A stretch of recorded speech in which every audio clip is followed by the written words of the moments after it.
मी सीमा भसारकर, चंद्रपूर। सर्वप्रथम लाडबुद्धा टीव्ही चॅनलचे मी आभार व्यक्त करते आणि या 16 ऑक्टोबर धम्मचक्र प्रवर्तन दिनाच्या सर्वांना शुभेच्छा देते। सर्वांना जय भीम। 16 ऑक्टोबर धम्मचक्र प्रवर्तन दिन म्हणजे एक सर्व मानव कल्याणाला एक कारणीभूत ठरणारा घटक आहे। कारण जगामध्ये अनेक क्रांत्या झाल्या, परंतु डॉक्टर बाबासाहेब आंबेडकरांनी घडवून आणलेली जी क्रांती होती ही क्रांती फार अभूतपूर्व अशी क्रांती आहे। जगाच्या इतिहासामध्ये अजरामर ठरलेली ही क्रांती आहे। कारण संपूर्ण माणसांना एकत्र बांधून धम्मचक्र प्रवर्तन करण्याची ही क्रांती बाबासाहेबांनी जी सर्वांना दिलेली आहे, ही क्रांती अतिशय महत्त्वाची क्रांती आहे। कारण अनेक क्रांत्या झाल्या असतील, परंतु माणूस हा केंद्रबिंदू ठरवून देणारी ही जी क्रांती आहे, ही अतिशय महत्त्वाची क्रांती आहे। डॉक्टर बाबासाहेब आंबेडकरांना ज्या हालअपेष्टातून जीवन जगावे लागले, त्या हालअपेष्टांचा त्यांच्या आयुष्यावर जो परिणाम झाला, त्या परिणामातून त्यांनी मानवाला मुक्त करण्यासाठी ही क्रांती घडवून आणली। 14 ऑक्टोबर 1956ला डॉक्टर बाबासाहेब आंबेडकरांनी नागपूर येथे धम्मदीक्षा दिली। विजयादशमी या दिवशी धम्मदीक्षा दिल्यानंतर त्यावेळी बाबासाहेबांचं जे स्वप्न होतं की त्यांना असं धम्मचक्र प्रवर्तन म्हणजे त्या ठिकाणी संपूर्ण बौद्ध मय भारत करण्याची जी त्यांची प्रतिज्ञा होती। कारण त्यांना माहिती होतं की याशिवाय पर्याय नाही। माझ्या बांधवांना किंवा या समाज बांधवांना जर यातून बाहेर काढायचं असेल तर फक्त धम्माचं दान देऊन किंवा धम्मदीक्षा देऊन आपण त्यांना यातून मुक्त करू शकतो। आणि म्हणून बाबासाहेबांनी अनेक धर्माचा अभ्यास केला। जगातल्या एकूण एक धर्म त्यांनी पिंजून काढला, वाचन केलं, चिंतन केलं। सतत 21 ते 23 वर्ष डॉक्टर बाबासाहेब आंबेडकरांनी धम्माचं वाचन केलं, चिंतन केलं आणि त्यानंतर बाबासाहेबांनी विज्ञाननिष्ठ असा बौद्ध धम्म त्यांनी निवडला। तर हा धम्म निवडण्यामागे फक्त काही बाबासाहेबांना तेवढ्यापुरतंच त्यांचं विचार नव्हते, तर बाबासाहेबांना हे समाजाला दाखवून द्यायचं होतं की कारण की बाबासाहेबांना माहीत होतं की बौद्ध धम्म गौतम बुद्ध हा बाबासाहेबांनी 1956ला त्याची दीक्षा घेतली। म्हणजे त्याच दिवशी त्यांनी बाबासाहेबांनी दीक्षा घेतल्यापुरतंच बौद्ध धम्माचा किंवा त्यापुरतंच केलेलं नाही, तर 1933 पासून बाबासाहेबांच्यावर त्या बुद्ध धम्माचा म्हणजे प्रभाव होता। कसं तर बाबासाहेब सतत ते विचारात असायचे, चिंतनामध्ये असायचे की मला या समाजाला जर बाहेर काढायचं असेल तर मला काय करावं लागेल, मला धर्मांतर करावं लागेल। मग मी हिंदू धर्मात जन्मलो परंतु हिंदू धर्मात मरणार नाही, अशी त्यांची जी प्रतिज्ञा होती, ही प्रतिज्ञा बाबासाहेबांना अभिप्रेत होती। आणि म्हणून बाबासाहेबांनी विचार केला की नाही, आता आपण यांना बाहेर काढण्यासाठी काय करावं लागेल। तर म्हणून त्या 1933 पासून त्यांच्या मनावर जो प्रभाव होता बाबासाहेबांच्या बौद्ध धम्माचा, तर त्यांनी प्रथमतः त्यांच्या घरापासूनच म्हणजे त्यांनी राजगृह हे नाव ठेवलं गौतम बुद्धाच्या त्या मगधच्या राजधानीवरून। आणि त्यानंतर सिद्धार्थ हे त्यांच्या कॉलेजचं नाव ठेवलं। अनेक महाविद्यालयांना त्यांनी नावं दिली। अशा प्रकारचं त्यांचं जे बुद्ध धर्माविषयी त्यांची जी धारणा होती ती दृढ होत गेली। आणि मग असं करता करता बाबासाहेबांनी ठाम विचार केला की नाही, आता आपल्याला फक्त धर्मांतर करायचं आहे। तर अनेक त्यावेळी पुढारी होते, बाबासाहेबांसोबत अनेक पुढारी होते। तेव्हा ते पुढारी म्हणाले की नाही, आपल्याला या अस्पृश्य समाजातून इथेच राहून आपल्याला आपल्या धर्माचा प्रसार करता येईल किंवा या लोकांना या प्रवाहात आणता येईल। परंतु बाबासाहेबांची अशी एक विचारधारणा होती की नाही असं, कारण बाबासाहेबांनी त्याही वेळी आंदोलने केली, चौदार तळ्याचा सत्याग्रह केला, अनेक आंदोलनातून बाबासाहेबांनी भाषणं दिली, लोकांना जागृत करण्यासाठी त्यांनी विचार मांडले। परंतु बाबासाहेबांना असं मनात वाटत होतं की नाही, या समाजातच राहून मी हे करू शकणार नाही, कारण हे अशक्य आहे, हे त्यांची पक्की धारणा झाली। आणि नंतर बाबासाहेबांनी एवढं चिंतन केल्यानंतर बाबासाहेबांनी विचार केला की नाही, आता मात्र हे शक्य नाही। आणि म्हणून मग बाबासाहेबांनी 14 ऑक्टोबर 1956ला हा निर्धार केला आणि नागपूर येथे बाबासाहेबांनी धम्मदीक्षा दिली। आणि तो सोहळा हा असा अभूतपूर्व सोहळा होता, कारण हे मानव मुक्तीचं एक दालन बाबासाहेबांनी त्या ठिकाणी उघडे करून दिलेलं होतं आणि संपूर्ण जनता खुश झाली होती। लाखो लोक, जवळपास 5 ते 6 लाख लोक त्या ठिकाणी उपस्थित झालेले होते आणि माईसाहेब सोबत होत्या. आणि अशा वेळेस बाबासाहेबांनी त्या ठिकाणी सर्वांना आपले पांढरे शुभ्र वस्त्र परिधान केलेलं होतं. ते आम्ही वाचतोय नेहमी आणि खरोखर अंगावर शहारे येतात की कसे ते बाबासाहेब त्यावेळी बोलले असेल. त्यांनी ती 22 प्रतिज्ञा, त्रिचरण पंचशील आणि हा सगळा अभूतपूर्व असं घटना होती.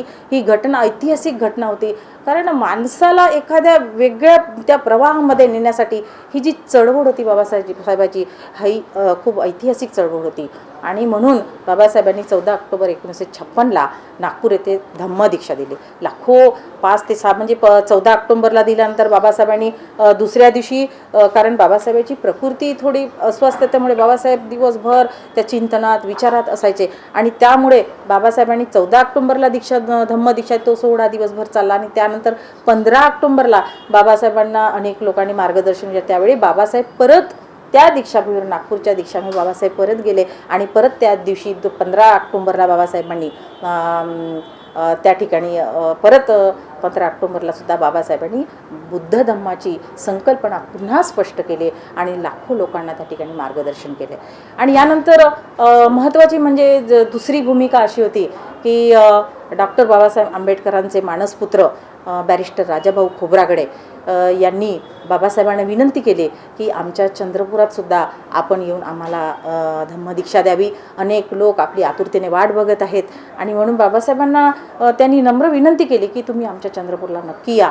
अनेक लोक तुमची खूप आठवण करतात. आणि मानसपुत्र बाबासाहेबांनी बॅरिस्टर राजाभाऊ खोब्रागडेंना मानलेलं होतं. त्यामुळे त्यांच्या विनंतीला त्यांनी मान दिला आणि डॉक्टर बाबासाहेब आंबेडकर चंद्रपूरला येण्यासाठी तयार झाले.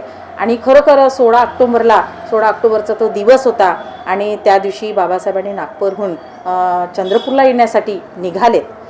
आणि चंद्रपूरला येत असताना त्यांनी अनेक ठिकाणी जी गावं होती, यवतमाळ असेल, वणी होती, मूल असं म्हणजे वाचलेलं आहे की मूलमध्ये सुद्धा बाबासाहेबांनी एका शासकीय विश्रामगृहामध्ये आराम केलेला होता. आणि त्यानंतर ते चंद्रपूरला 3 वाजता 16 ऑक्टोबरला पोहोचले. आणि 3 वाजता चंद्रपूरला जेव्हा ते पोहोचलेत तेव्हा खरोखर त्याही वेळी डॉक्टर बाबासाहेब आंबेडकरांची अतिशय चिंतन, अभ्यास आणि भारतीय घटनेचे शिल्पकार म्हणून ज्याला संबोधण्यात येतं आपण, एक विश्वरत्न डॉक्टर बाबासाहेब आंबेडकर म्हणतो. त्यांनी जनसमुदायासाठी जे काही अहोरात्र कष्ट घेतले, त्रास घेतला आणि तो त्यांच्या शरीरावर जाणवत होता. आणि ते खरोखर त्यांची प्रकृती त्यावेळी ठीक नव्हती. तरी पण 16 ऑक्टोबरला बाबासाहेब 3 वाजता चंद्रपूरला दाखल झाले. आणि त्यानंतर एक सर्किट म्हणून एक विश्रामगृह होतं चंद्रपुरात आणि चंद्रपुरात ते दाखल झाले. त्यावेळी त्या विश्रामगृहामध्ये बाबासाहेबांना आरामासाठी ठेवण्यात आलं आणि त्यांच्यासोबत अनेक मंडळीसुद्धा होती, पुढारी मंडळी होती.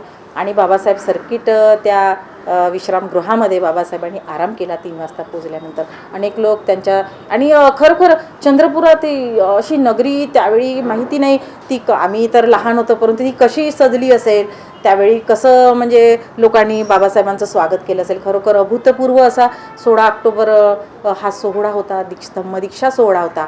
आणि इथली जी पुढारी मंडळी होती, बाबासाहेबांच्या विचारांना धरून चालणारी जी मंडळी होती चंद्रपुरातील, ही त्यांच्या सेवेला सज्ज होती. आणि बाबासाहेब त्यांच्या सेवकासोबत माईसाहेबसोबत होत्या आणि अशा प्रकारे त्यांच्यासोबत त्यांची जी मंडळी होती ती नानकचंद सेवकसुद्धा होते. असे ते सोबत घेऊन बाबासाहेब चंद्रपुरात दाखल झाले. त्यांनी ते सर्किट विश्रामगृहामध्ये आराम केला आणि मग ते 6:30ला चंद्रपूरच्या दीक्षाभूमीवर येणार म्हणून लोक यवतमाळ, वणी, मूल अनेक या आसपासचे कितीतरी लोक, जवळपास लाखो लोक चंद्रपूरच्या दीक्षाभूमीमध्ये दाखल झाले. आणि ते बसलेत तिथे वाट पाहत बाबासाहेबांची की बाबासाहेब चंद्रपुरात दाखल झालेले आहेत, परंतु बाबासाहेब येतात केव्हा आणि बाबासाहेब या चंद्रपूरच्या दीक्षाभूमीवर पाऊल ठेवतात केव्हा. आणि सगळी मंडळी, लहान मुलं, बाया, बापड्या, भगिनी सगळे कसे बाबासाहेबांची आतुरतेने वाट बघत होते. आणि त्यावेळी बाबासाहेब आता दाखल होणार आणि संध्याकाळी 6:30ची वेळ झाली. आणि खरोखर बाबासाहेब आता येणार म्हटल्यानंतर समता सैनिक दलाची बाबासाहेबांनी जी स्थापना केली होती ते समता सैनिक दल संपूर्ण त्या ठिकाणी मानवंदना देण्यासाठी बाबासाहेबांना सुसज्ज झालं सगळीकडे. आणि जवळपास 2 मजली असा सभामंडप दीक्षाभूमीवर करण्यात आला होता त्यावेळी 16 ऑक्टोबर 1956ला. आणि तो सभामंडप भव्य असा सभामंडप होता. आजूबाजूला लोकांची गर्दी होती आणि बाबासाहेब आपल्या खाजगी मोटारीतून दीक्षाभूमीकडे येणार आणि लोकांची गर्दी झाली. लोक बघत होते. जय बाबासाहेब की जय अशा प्रकारचा जयघोष करत होते आणि बाबासाहेब उतरले. या दीक्षाभूमीला डॉक्टर बाबासाहेब आंबेडकरांच्या पदस्पर्शाने ही दीक्षाभूमी पावन झाली चंद्रपूर नगरी. आणि खरोखर आम्ही खूप भाग्यवान आहोत की आम्ही चंद्रपूर नगरीमध्ये राहतो आणि ज्या चंद्रपूर नगरीला डॉक्टर बाबासाहेब आंबेडकरांचे पाय लागलेत ती चंद्रपूर दीक्षाभूमी ही आमच्यासाठी खूप पावनभूमी आहे असं म्हणायला काही हरकत नाही. कारण बाबासाहेबांनी आम्हाला माणसात आणलं आणि बाबासाहेब त्या ठिकाणी दाखल झाले. त्या सभामंडपामध्ये बाबासाहेब व्यासपीठावर बसले आणि गेल्याबरोबर बाबासाहेबांनी सर्वांना म्हणजे हात जोडले आणि बाबासाहेबांनी सर्वांना हात जोडून सगळे लोक बसले शांत. तो प्रसंग खरोखर अभूतपूर्व असा प्रसंग होता की भारतीय घटनेचे शिल्पकार, महामानव, विश्वरत्न, सिम्बॉल ऑफ नॉलेज ज्यांना म्हणतात, तो चंद्रपूरच्या दीक्षाभूमीवर ते व्यासपीठावर बसलेले आहेत. आणि बाबासाहेबांनी त्रिशरण पंचशील सर्वांना दिलं आणि त्यानंतर 22 प्रतिज्ञाचे वाचन करून बाबासाहेबांनी सर्वांना पांढरे शुभ्र वस्त्र परिधान करणारी सगळी मंडळी त्या ठिकाणी गोळा झाली होती. आणि हा अभूतपूर्व सोहळा असा 16 ऑक्टोबरचा चंद्रपूर दीक्षाभूमीवर घडून आला. अतिशय सुंदर असं त्यावेळचं विवेचन अनेक पुस्तकांमध्ये केलेलं आहे. अनेक लोक सांगतात असा हा सोहळा असा असेल. किती भाग्यवान आहेत ते त्याच वेळेची लोक की त्यांनी तो सोहळा पाहिला. आणि नंतर 16 ऑक्टोबरला बाबासाहेबांनी तो पूर्ण धम्मदीक्षा सोहळा घेतला. म्हणजे गुलामगिरीतून बाबासाहेबांनी माणसाला माणसात आणलं. कारण बुद्ध धर्माचा एक समता, स्वातंत्र्य, बंधुता, बौद्ध धर्म हा बाबासाहेबांनी असाच नाही निवडला, तर राज्यघटनेची समता, स्वातंत्र्य, बंधुता ही जी तत्व होती, ही तत्व बाबासाहेबांनी बौद्ध धर्माच्या तत्वानुसार आणि समता, न्याय, बंधुता या तत्वाचे अधिष्ठान घेऊन बाबासाहेबांनी प्रज्ञा, करुणा यशाची नाळ जोडून बाबासाहेबांनी बौद्ध धर्माचा अंगीकार केला होता. आणि बाबासाहेबांना माहीत होतं की मला बुद्ध धर्माशिवाय पर्याय नाही. आणि म्हणूनच बाबासाहेबांनी त्याचा सखोल अभ्यास करून या जनमानसाला माणसात आणलं. आणि आज आपण त्याचे परिणाम बघत आहोत की ही धम्मक्रांती बाबासाहेबाची झाली, त्याच्यामुळे कितीतरी परिणाम झाले.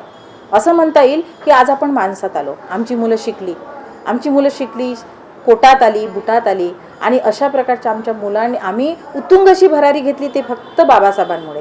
जर बाबासाहेबांनी हा धम्म आम्हाला दिला नसता तर कदाचित आम्ही त्याच चिखलामध्ये गुंतून पडलो असतो. आम्हाला माणसात येता आलं नसतं, आमची धडगत नसती, आम्हाला जगता आलं नसतं. म्हणजे अशा प्रकारचं माणसाला माणूस पण बहाल करणारं जे धम्मक्रांती बाबासाहेबांनी घडून आणली, ही खरोखर ऐतिहासिक अभूतपूर्व अशी घटना होय.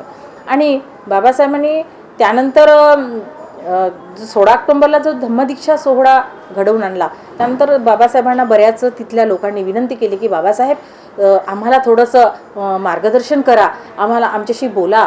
तर इतकी प्रकृती बाबासाहेबांची 16 ऑक्टोबर 1956ला त्यांची त्या दिवसभरच्या त्या व्यस्त कार्यक्रमामुळे अस्वस्थ वाटत होती. तरी पण तो धम्मदीक्षा सोहळा बाबासाहेबांनी घडवून आणला आणि त्यानंतर बाबासाहेब परत त्या विश्रामगृहाकडे वळले. आणि बाबासाहेबांना विश्रांतीची खूप गरज होती. बाबासाहेब विश्रांती घेण्यासाठी त्या परत विश्रामगृहाकडे गेले. आणि दुसऱ्या दिवशी बघतात तर काय, 17 ऑक्टोबरला सगळा जनसमुदाय त्या विश्रामगृहासमोर बाबासाहेबांच्या दर्शनासाठी उभा होता सकाळीच. आणि बाबासाहेबांना पाहून ते खूप म्हणजे आनंद झाला त्यांना की माझी ही मंडळी मला ऐकायला आली आहेत, मला माझे विचार ऐकायला आली आहेत. आणि म्हणून बाबासाहेबांच्या एक शब्दाची सुद्धा लोक वाट बघत होते. आणि विश्रामगृहामध्ये बाबासाहेब खुर्चीवर बसले आणि सगळे लोक त्या विश्रामगृहासमोर बसले.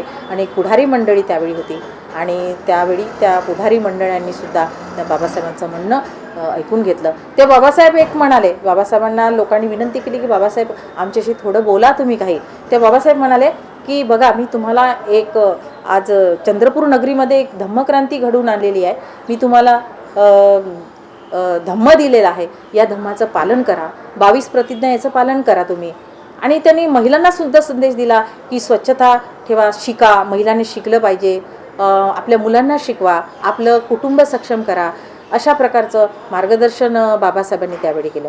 आणि त्यांनी म्हटलं की प्रत्येक खेड्यातला ग्रामीण भागातला विद्यार्थी असेल किंवा मुलगा असेल, कारण शिक्षणाने पूर्ण जग समृद्ध करू शकतो आपण.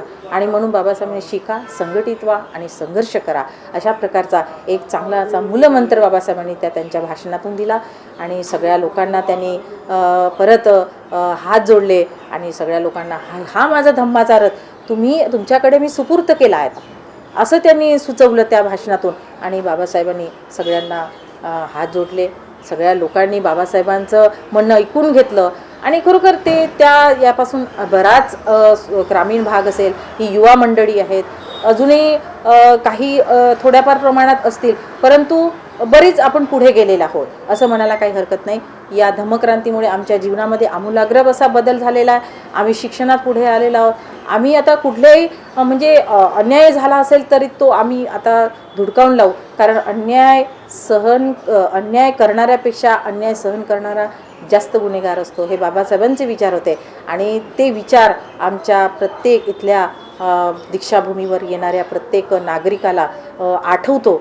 आणि आज इतक्या लाखो किलो असं कुठला बघा, प्रत्येक ठिकाणी असं आपण जातो की कुठल्या तरी लालसेपोटी लोक जातात, कुठली तरी लालसा असेल, काहीतरी मिळवून असेल, ती श्रद्धा असेल म्हणून लोक कुठेतरी, पण बिना हार तुऱ्याचं किंवा कुठल्याही प्रकारचं इथे कुठलं दान न देता किंवा काही न करता फक्त एका महामानवासाठी लाखो लोक, आपल्या पायात चप्पल नसेल, खेड्यापाड्यातून ग्रामीण भागातून छोटे मोठे असे सगळे लोक या ठिकाणी दीक्षाभूमीवर फक्त बाबासाहेबांना अभिवादन करण्यासाठी येतात, बुद्धाला अभिवादन करण्यासाठी येतात. कारण त्यांच्या जीवनात ही जी धम्मक्रांती बाबासाहेबांनी घडवून आणली, ही फक्त बाबासाहेबांमुळे आली. आणि म्हणून हे लाखो लोक, असा एकच अभूतपूर्व जगाच्या पाठीवर एक घटना आहे की ज्या ठिकाणी कुठलंही लालच नाही, कुठलाही स्वार्थ नाही, फक्त त्या महामानवाला अभिवादन करण्यासाठी